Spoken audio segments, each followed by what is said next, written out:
Vamos lá, português, né? Turma, olha só, nós temos então algumas horas para a gente trabalhar esse conteúdo todo e eu já sei que a gente não vai conseguir resolver a apostila toda, nem é essa a intenção, resolver a apostila toda. Eu coloquei da questão de número 1 até a questão 21 como se fosse uma espécie de simulado para a sua prova. E aí, da questão 1 até a 21, eu coloquei os tópicos mais abordados em prova da banca Quadrix, tá certo? Então, o que acontece? A gente vai ver todo o conteúdo mais relevante da questão 1 até a 21. E a gente vai pegar e vai fazer algumas interseções. Na hora que eu falar, por exemplo, sobre crase, vai ter uma questão de crase aí, uma ou duas no máximo. Só que lá na frente eu coloquei um apanhado de questões por assunto. Se você acompanhar comigo, dá uma olhadinha a partir da questão 21. Aí você tem alguns lembretes, algumas informações, aí vira a página aí. Aí lembrete, parará, aí entram questões de prova. Orações, blá, blá, blá, e lá embaixo, morfossintaxe e o quê? E aí começa uma nova numeração de questões, tá vendo aí?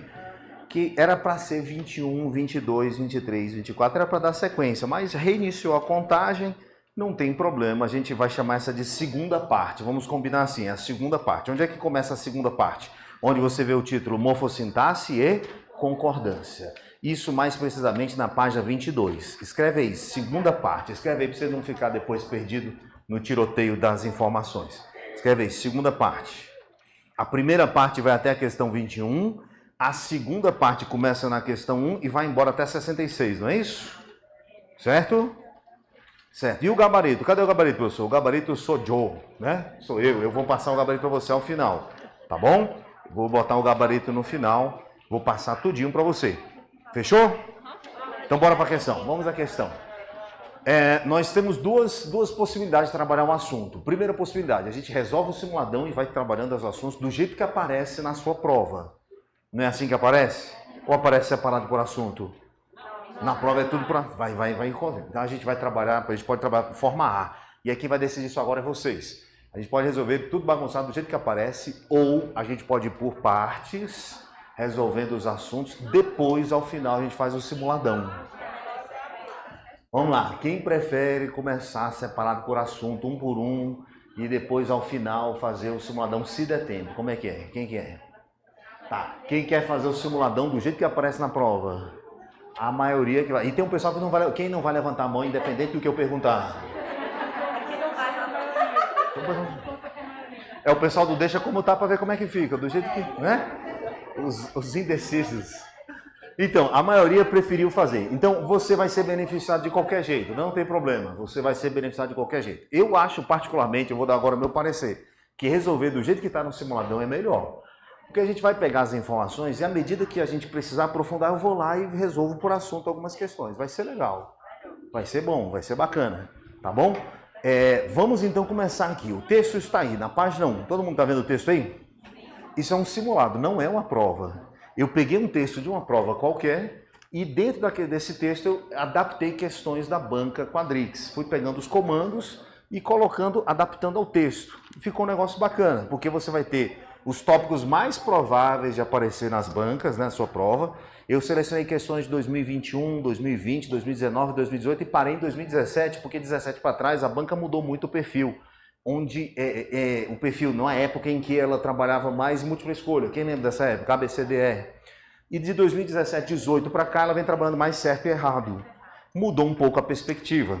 Tá? Ela tenta copiar a banca CESP de uma certa forma, mas ainda falta muito feijão com arroz para chegar lá. O fato de colocar certo e errado não é a mesma coisa de fazer a banca da banca Sebrasp. Os conteúdos também não são os mesmos. Agora, só para lembrar aqui, turma, duas formas de você estudar rapidinho aqui para você, ó, rapidinho. O pessoal que pega assim, ó, estuda assim, pega o edital, vê se você se identifica. Não precisa levantar a mão e falar, ei, sou eu. Mas o edital tem lá os tópicos. Aí você faz um edital verticalizado e estuda por tópicos. Tópico 1, 2, 3, 4, 5, 6. Os tópicos lá, 6.1, 6.7, 7 e por aí vai. E aí depois que você vai lá no edital, você busca uma boa gramática, ou apostila, ou material comentado com questões de assunto e tal. Aí você vai lá e busca o conhecimento gramatical. Aí você pega aqui o primeiro tópico, compreensão e interpretação de texto. Aí vai lá e busca saber teoria de compreensão e interpretação de texto, assiste vídeos, né? Ou então pega uma gramática mesmo, e aí você começa a estudar na gramática, e aí você estuda o tópico, depois você vem para cá e resolve o quê? Questões. Há uma galera que resolve questões, e há uma galera que resolve o quê, gente? É a mesma coisa? Não. Quando você resolve questões, você resolve 50 questões de acentuação gráfica, 50 de ortografia, 50 de concordância, 50 de partícula C, 50, 50, 50. Vem cá, é a mesma proporção todos os conteúdos? Não. Então, esse estudo aqui requer muita energia. Eu recomendo que você faça o contrário, você parta daqui, ó. Provas. Resolve prova aqui, nenhum condenado. 10, 20, 30 provas. Eu baixei todas de 2021, todas de 2020, todas de 2018, todas de 2019. Resolvi todas elas resolvi já. Aí dessas provas eu selecionei o que, pessoal? Questões. Então, por exemplo, questão de ortografia. A menina perguntou, professor, quando é que a gente vai ter aula de ortografia? Eu falei, nunca. Porque a gente não vai ter tempo a perder com ortografia, se paçoca é com C cedilha ou 2S. Não pergunta isso em prova. Mas acentuação gráfica, cai ou não cai? E todas as regras de acentuação gráfica são cobradas? Paroxítono alternada de tongo, hiato, particularmente hiato, que mais que pode aparecer? Acentuação verbal. Acentuação verbal e acabou-se. Esses 3 tópicos mais prováveis de aparecer em prova. Aí a gente busca as questões e a gente confirma isso fazendo coletânea fina de questões. Seleciona as questões. Então, meu banco só de 2021, que ainda não terminou o banco de 2021, porque o ano ainda está em andamento, só em 2021 a gente conseguiu mais 180 questões. Então, distribuindo relativamente, eu não fiz essa estatística para saber exatamente no meu banco de questões o que é que cai mais, mas eu tentei equilibrar e equalizar, colocar pelo menos 50 de cada assunto. Não é muito proveitoso porque a prova não vai cobrar 50 questões de acentuação gráfica. Você vai perder tempo estudando acentuação gráfica quando na verdade sua prova cobra mais de repente de interpretação de texto. Então as questões elas servem só para você massificar um assunto nas provas. Por exemplo, você está estudando funções do C. A partícula C tem 14 funções do português, funções e classificações. Não caem as 14, só caem 3. Muito provavelmente a sua banca vai perguntar partícula aproximadora, índice de determinação, pronome reflexivo. Acabou. É o que mais cobra. Pode ser que ela cobre 4 ou 5, conjunção integrante, conjunção condicional, mas não é muito foco. Você tem que saber essas 4 ou 5 que seja. Né? A gente pode até fazer um estudo massivo de todas as funções do C, e aí eu teria que arrumar questões de outras bancas para poder vencer as 14 funções, porque nem cobra tudo isso. Entende isso? Então o candidato às vezes fica desesperado, não, eu quero dominar todos os assuntos de funções do C, eu quero saber tudo de C. Não precisa, tem que saber o que vai cair na sua prova. Quem que vai dizer isso? Prova. Então a gente começa um estudo reverso aqui, ó. Você vem para as provas, das provas você seleciona o quê? Se você precisar de conhecimento, você vai buscar onde? E por fim você marca o tópico onde, pessoal? No edital. Você vai ver que ao final de 20 provas, você vai estar com vários itens do edital marcado e alguns não vão aparecer nunca. E esses itens você jamais vai estudar, porque as provas não cobraram nas últimas provas. Só se você for muito sortudo, uma pessoa muito especial e a banca falar assim, cadê? É fulano que vai fazer a prova? Então eu vou fazer essa questão e vou comer. Porque eu tenho que sacanear esse cara. Só se você acha que você está nesse grupo aí, que você tem que saber. Agora é bem verdade, se a gente tivesse um ano para fazer a prova, seria legal estudar todos os tópicos do edital, ver toda uma gramática, um curso completo de 20 encontros, e aí resolver muitas provas, bateria de questões, massificar. Mas nós só temos o quê? 18 dias, 20 dias, 30 dias? Por aí, para a reta final. Então é aqui, ó, a gente vai ficar aqui, ó, prova e questão, prova e questão. Nesse simuladão que a gente fez aí, eu consegui pegar as provas e sintetizar o que é mais cobrado. Por exemplo, eu sei até qual é a questão 2 da sua prova. Vai ser questão de interpretação de texto. Sério? A questão, e vai ser de tipologia textual. E a sua banca não quer saber se o texto é injuntivo. Ele quer saber, normalmente, ele sempre pergunta se o texto é descritivo, dissertativo ou narrativo. E normalmente é dissertativo. Aí você tem que saber se ele é argumentativo ou se ele é o quê? Expositivo. Você tem que saber. O resto, meu amigo, um abraço. Você tem que saber o que a sua prova tem perguntado. As últimas provas da banca Quadrix têm perguntado um perfil. Ah, mas o CESP cobra. Vem cá, tu vai fazer prova agora para o CESP ou da Quadrix? A gente só tem essa tarde de hoje. A gente vai estudar CESP? Eu vou estudar Quadrix. Você vai me desculpar. A gente vai focar para Quadrix aqui. Então vamos lá. Primeira questão. Olha o textão aí. Não tem título, né? Não tem título. Quando você pegar um texto sem título, você vai roubar lá na fonte da fonte do texto. Você vai saber agora o título dele. Ó, como é? Vani Moreira Kensky, Educação e o quê? E Tecnologias, o novo ritmo da informação. Então a gente vai falar sobre educação e tecnologia. O título poderia ser esse, Educação e Tecnologia, o novo ritmo da informação.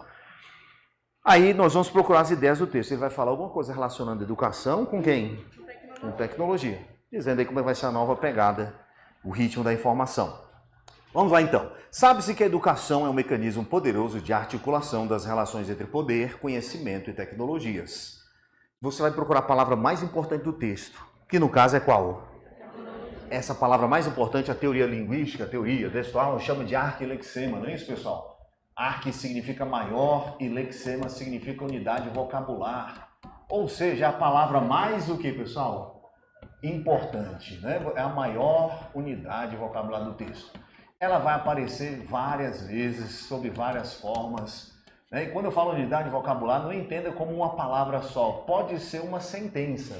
Educação e poder, educação e tecnologia. Ele vai sempre retomar esse elemento aí. A palavra-chave é educação. A gente já percebeu que o arquilexema do texto é educação. Só que ele vai falar só sobre educação ou vai falar mais alguma coisa da educação?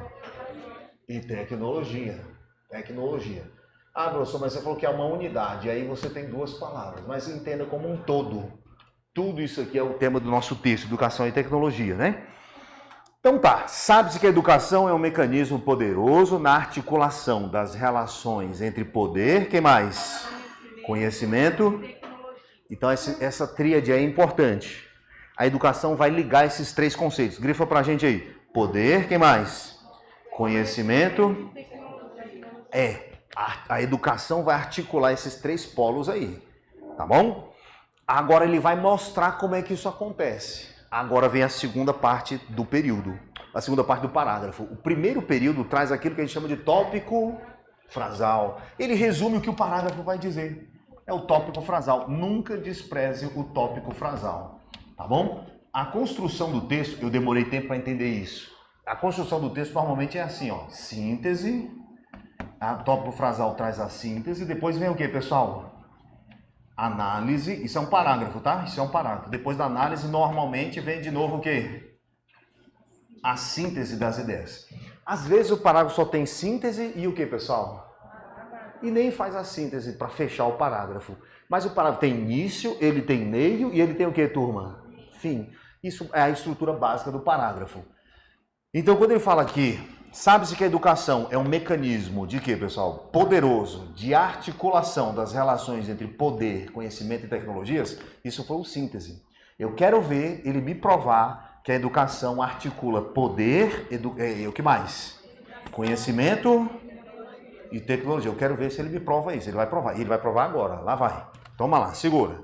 Desde pequena, vai provar que a educação faz isso mesmo, ó. Desde pequena, a criança é educada em determinado meio cultural, familiar, onde adquire o que, gente? Olha aí, aparecendo, ó, conhecimentos, hábitos, atitudes, habilidades e valores que definem sua identidade social. Então ela é educada, é um papel da educação, atribuindo à criança esse poder, o conhecimento, né? Muito bem, continuando. A forma como se expressa oralmente, o que mais? Como se alimenta, se veste, como se comporta dentro e fora de casa, é resultado de quem? Do poder educacional. Circula aí pra gente, poder educacional da família. Então, qual é a primeira instituição que vai dar poder de educação à criança? É a família. Às vezes as famílias esquecem isso e deixam tudo para a escola, não é verdade? Não, professor, isso não acontece não. Uhum. Tá bom. Então, a família é que vai dar o primeiro contato com a educação da criança. Ah, tudo bem. A forma como se expressa, tal, eu já falei isso aqui, né? Bom, continuando. Da mesma maneira, a escola também exerce o que, gente? Seu poder em relação aos conhecimentos e ao uso das tecnologias que farão a mediação entre professores, alunos e os conteúdos a serem aprendidos. Tranquilo aí, turma? Foi, né? Então, se a gente fosse fazer um resumo do texto, ele fez dois polos. Como é que é essa articulação? Família, depois o quê? Escola. Os dois provêm a criança com o processo educacional, não é isso, gente? E a escola, ela tem a acrescentar mais uma coisinha aí. Enquanto o meio cultural familiar dá os conhecimentos, os hábitos, as atitudes, as habilidades que definem sua identidade social, a escola vai um pouquinho além. Ela exerce seu poder fazendo o quê? Atribuindo a ela os conhecimentos e o que mais? O uso das tecnologias. Olha o que é de novo na escola aí, ó. Que farão mediação entre professores, alunos e os conteúdos a serem aprendidos. Ponto. Agora vamos ao segundo parágrafo. ele provou mesmo que a educação está aí, ó, articulando. O que ela articula no texto aí que ele falou? Poder, que mais? Conhecimento. Conhecimento e tecnologia. Poder, conhecimento e tecnologia. Articulação, primeiro parágrafo ele faz isso aí. Tecnologia. Beleza, vamos para o segundo. Muito bem. Segundo parágrafo. No mundo contemporâneo, caracterizado por mudanças velozes, no qual há tantos desafios, as pessoas buscam na educação escolar a garantia de formação que lhes possibilite o domínio de conhecimentos e melhor qualidade de vida. Então grifa agora pra gente aí, educação o que, turma? Escolar. As pessoas se satisfazem apenas com a educação familiar? Não. Elas buscam na escola, que é a educação formal, a garantia de formação, o canudo, o certificado. Olha, isso aqui realmente sabe, você domina esse conhecimento, essa tecnologia. É para lá que as pessoas vão buscar isso daí. Muito bem. Essa educação escolar, viu aí de novo, círculo educação escolar. Esse é o foco do segundo parágrafo. Ele não vai ficar tão atento à educação familiar, ele vai para a educação escolar aqui, ó. Essa educação escolar, no entanto, aliada ao poder governamental, detém para si o poder de definir e organizar o que, gente? Os conteúdos, as habilidades considerados socialmente válidos para que as pessoas possam exercer certas profissões ou alcançar maior aprofundamento em determinada área do saber. Então, quem vai definir isso é a escola, por meio também do poder público, não é isso, turma? O poder público define o que é que você vai aprender ou não, o que é válido ou o que não é válido para o conhecimento, né, da vida social, das profissões, etc e tal. Algumas profissões requerem mesmo da escola certificação e a escola vai dar tudo isso aí para o indivíduo. Muito bem. A definição dos currículos, dos cursos em todos os níveis, fundamental, médio e superior, e modalidades de ensino, é, pois, uma forma de quê, gente?